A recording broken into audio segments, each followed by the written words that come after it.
Muy bien, damos inicio agradeciendo su presencia. Continuando con los temas que nos ocupan, en esta ocasión voy a compartir con ustedes un tema respecto al magnetismo. Lo van a ver enseguida en su pantalla.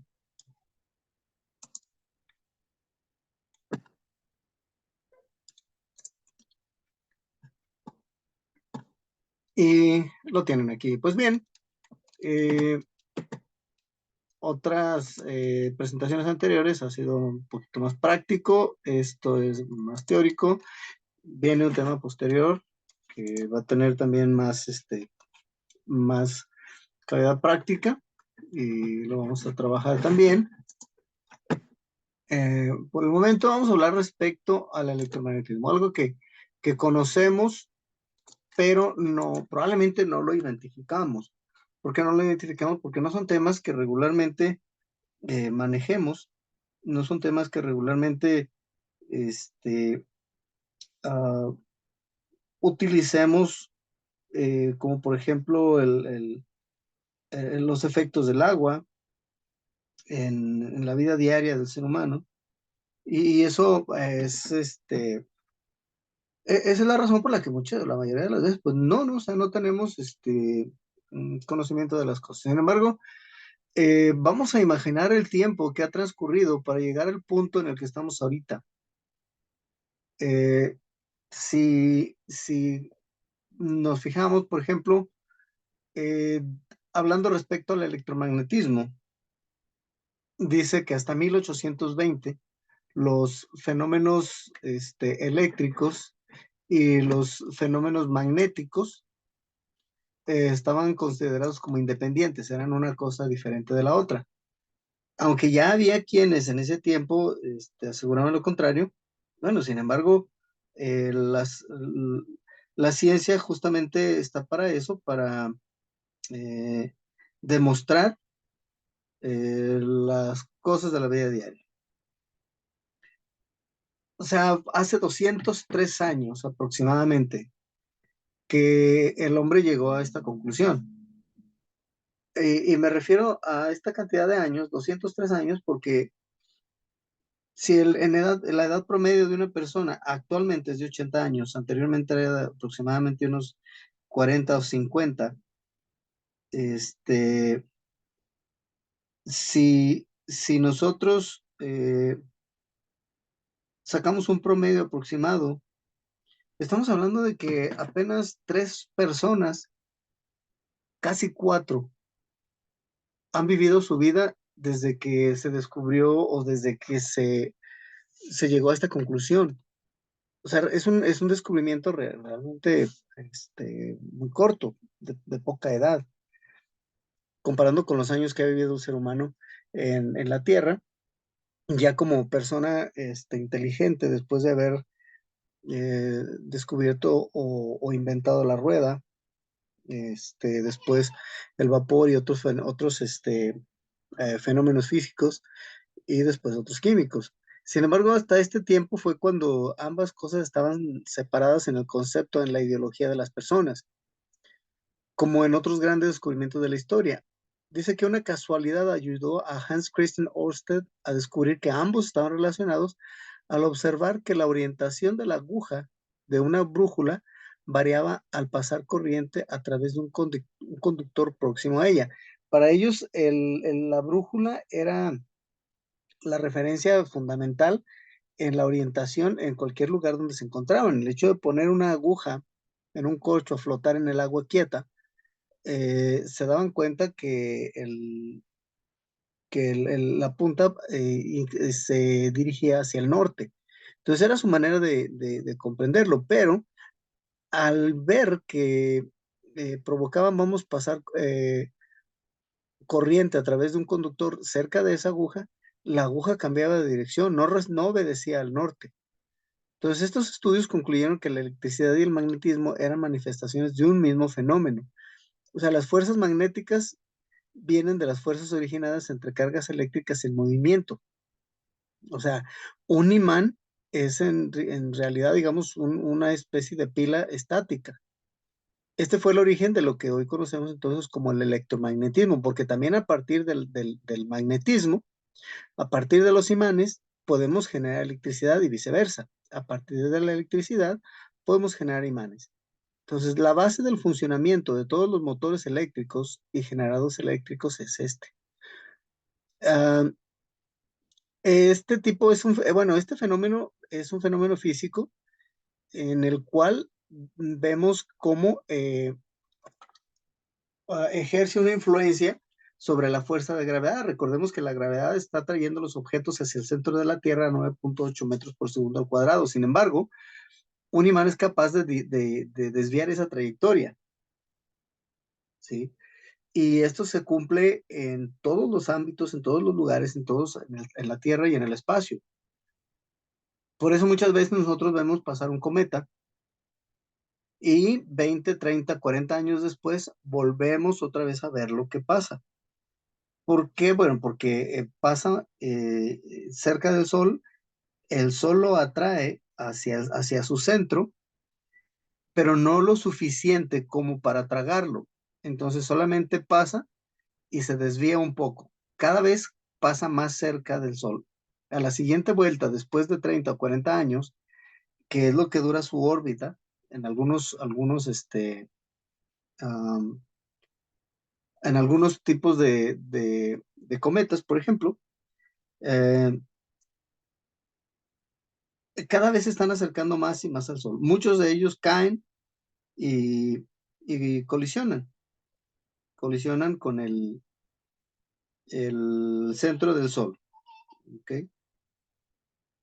Entonces, podemos decir que nuestra Tierra es un imán gigante que está flotando en el espacio y también el Sol es otro imán gigante que está flotando en el espacio y que está trayendo al mismo tiempo los, los planetas hacia su centro, pero lo está haciendo de una manera lenta. Y, o puede ocurrir una cosa, después de cientos o miles de años, estos cuerpos celestiales, como viene siendo la Tierra y los demás planetas, pueden tender a caer hacia el centro de la Tierra o pueden tender a escaparse de la órbita, es decir, acercarse a la Tierra de tal manera que lleguen a chocar con la Tierra, sí, con el Sol, perdón, o que se escapen de la fuerza de gravedad del Sol y se vayan vagando por el espacio en el rumbo que quede finalmente al momento de que se desprenda de la fuerza de gravedad que ejerce el Sol sobre el objeto. El cometa Halley es un caso de ese tipo, lo estamos viendo frecuentemente en el espacio, no lo estamos viendo cada 8 días, lleva bastante tiempo. Uh, fue descubierto en 1758, ya a mediados del siglo XVIII, y se ha visto muchas veces. La última vez se logró ver en 1986, ¿sí? Y se calcula que su próximo acercamiento a la Tierra va a ser aproximadamente en el 2061. O sea, va a pasar todavía mucho tiempo. Después de 1986 hasta el 2061 es que lo vamos a volver a ver. Sin embargo, cuando lo pudimos ver, los que estuvimos presentes en ese momento, fue un tema sin precedente, fue algo fantástico, que bueno, solamente lo disfrutaron quienes son aficionados al, al espacio, a la astronomía, utilizando telescopios especiales, a veces muy rudimentarios, pero lo identificaron, lo vieron en el espacio y su pasión para ellos es descubrir un cuerpo celeste diferente al de los miles que se pueden ver todas las noches.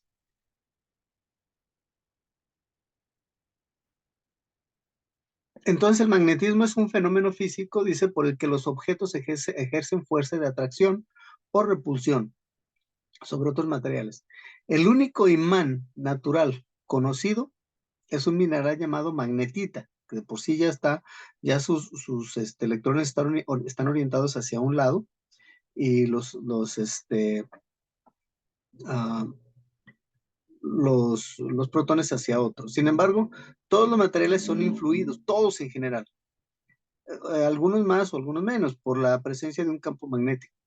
En algunos de ellos es más fácil detectar estas propiedades magnéticas, como por ejemplo el níquel, el hierro o el cobalto. Es muy fácil identificarlos. Mm, Los, mm, los meteoritos que caen a diario sobre la Tierra entran en la atmósfera a una velocidad, no tengo exactamente el dato, pero bueno, entran a velocidades diferentes dependiendo la velocidad que traigan.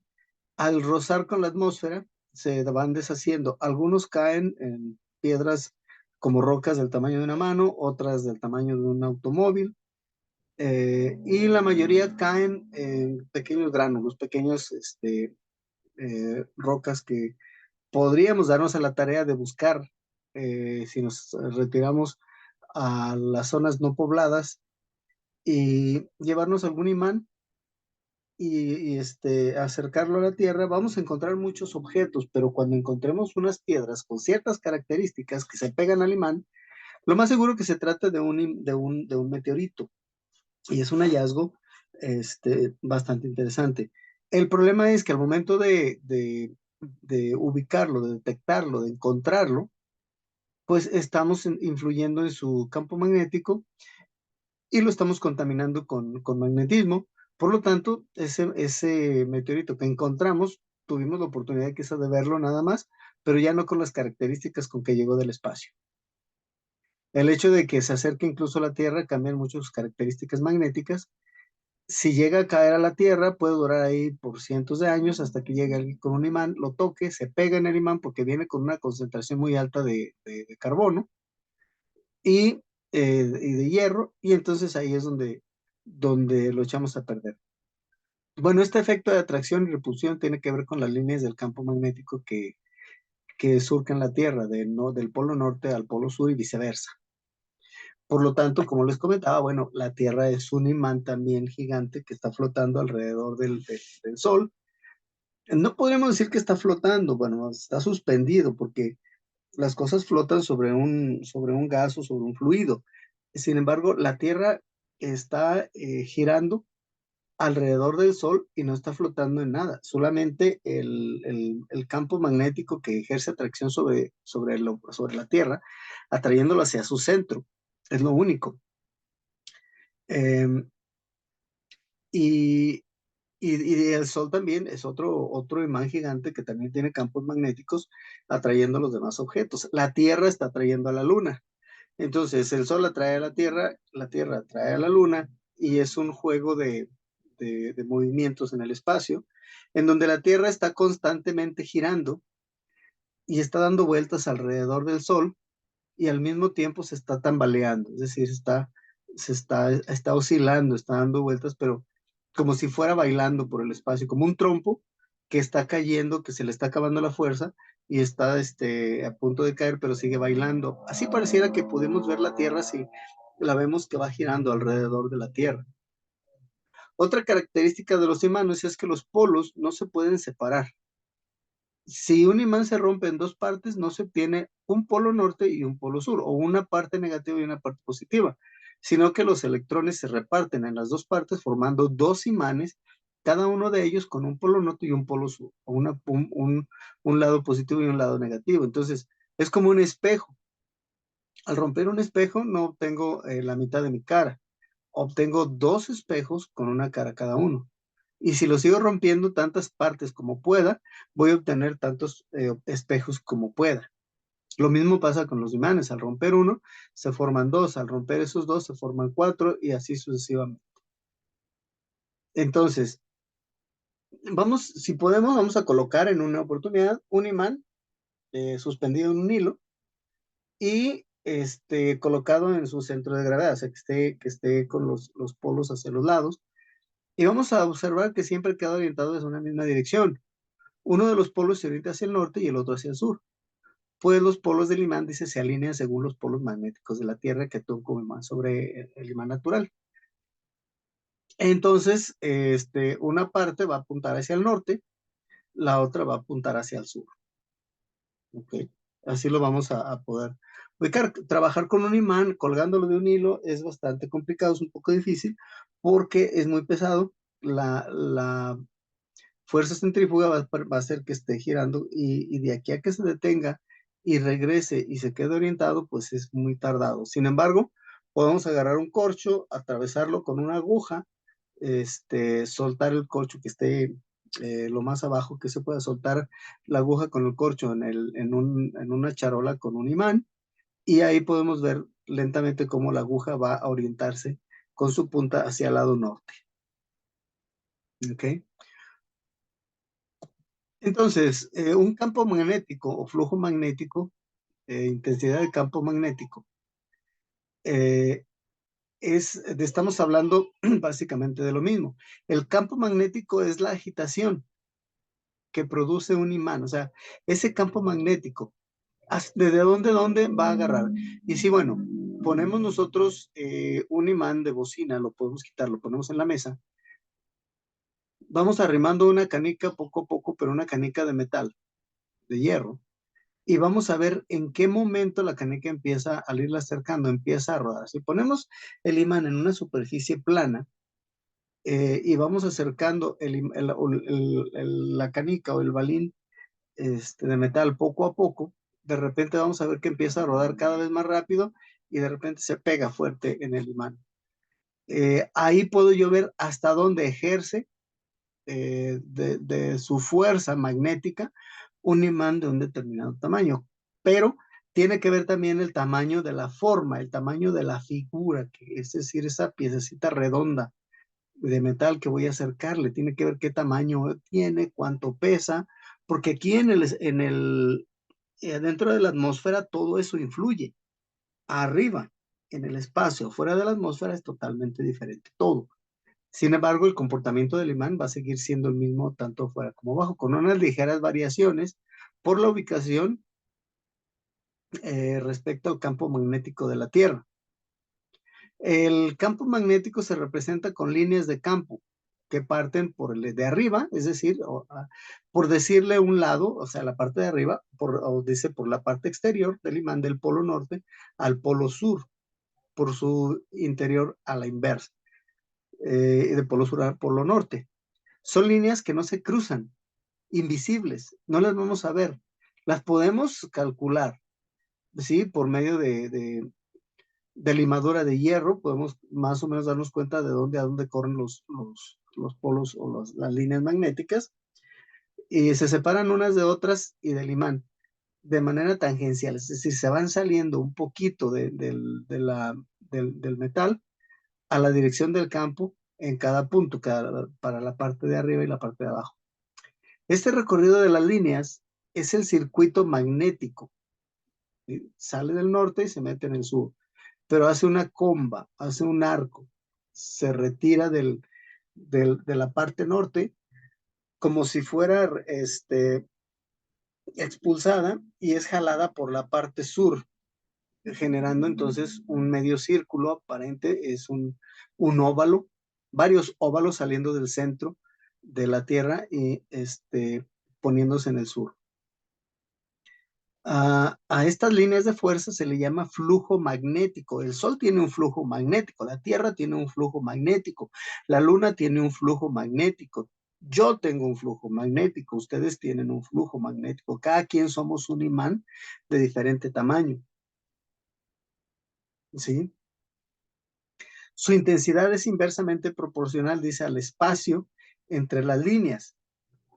A menos espacio, más intensidad. Es decir, entre más acerco el objeto a un a un lugar, a un objeto, más fuerte es la atracción.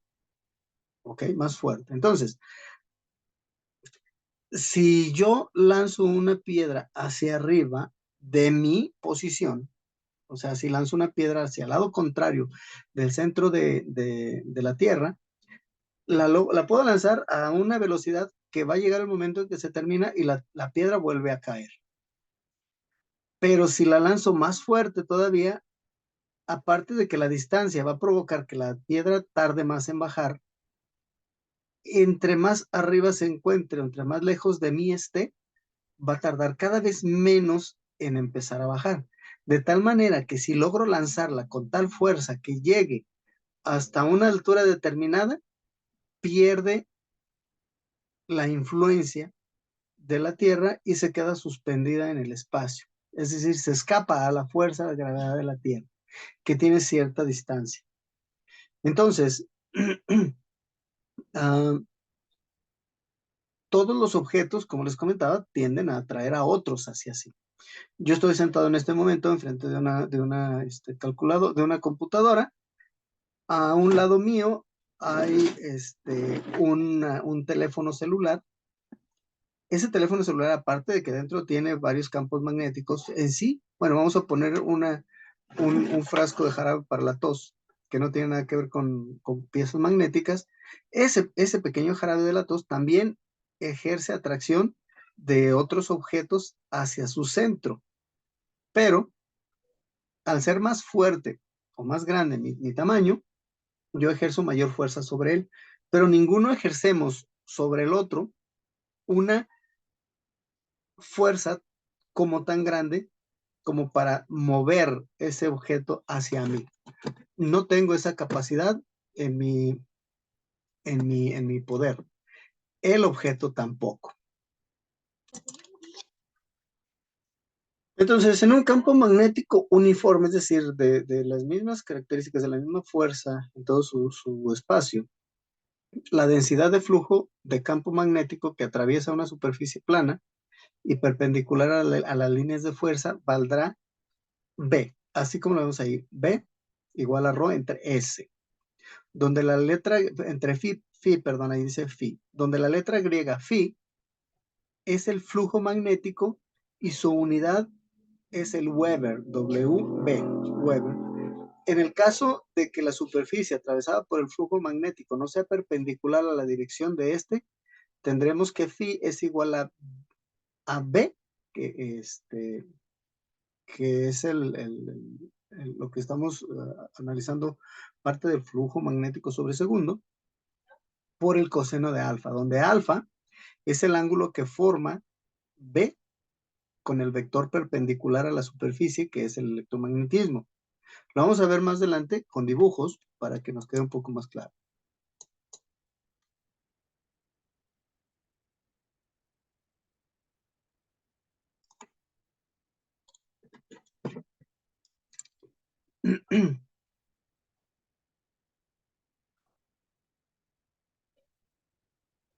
Hablando respecto a las líneas de campo, las propiedades magnéticas de la materia, las líneas de campo magnético atraviesan todas las sustancias, pero no todas se comportan de la misma manera, dependiendo su campo magnético del otro objeto. Por ejemplo, si yo pongo un imán potente debajo de una mesa de plástico y suelto encima de esa mesa una canica redonda de metal, al mover el imán por la parte de abajo, la canica que está encima va a seguir al imán que tenga en la parte de abajo. Es decir, las líneas magnéticas están atravesando la superficie de la mesa de plástico o la de madera, dependiendo de lo que yo le pusiera. Mm, eh, pero si la mesa en la que yo tengo el objeto tiene otro magnetismo, entonces dependiendo su campo magnético va a ser el comportamiento de la canica que tengo arriba de la mesa. Los materiales ferromagnéticos se quedan imantados permanentemente y tienen la propiedad de ser atraídos con más intensidad que los paramagnéticos o diamagnéticos debido a su permeabilidad relativa. La permeabilidad relativa de la que estoy hablando es el resultado de de dividir la permeabilidad magnética y la permeabilidad de vacío. Esa se llama constante magnética y la podemos ver en la fórmula que tenemos aquí en esta parte. La curva de histéresis magnética pudiera ser también otro de los conceptos que nos pedirían que expliquemos en un examen. La magnetización de un material se establece a través de la curva de histéresis. Perdón. Es decir, yo puedo tener una herradura cualquiera y puedo acercar esa herradura a otra herradura y no va a pasar nada. Pero si aplico una corriente eléctrica a través de la herradura una fuerza, perdón, una fuerza eléctrica muy alta, los electrones van a quedar atrapados en la herradura, convirtiéndola en un imán. Yo estoy magnetizando esa herradura. ¿Cómo voy a magnetizar una herradura? Bueno, voy a amarrar un cable de cobre eh, de la parte cerrada de la corona más alta, un poquito.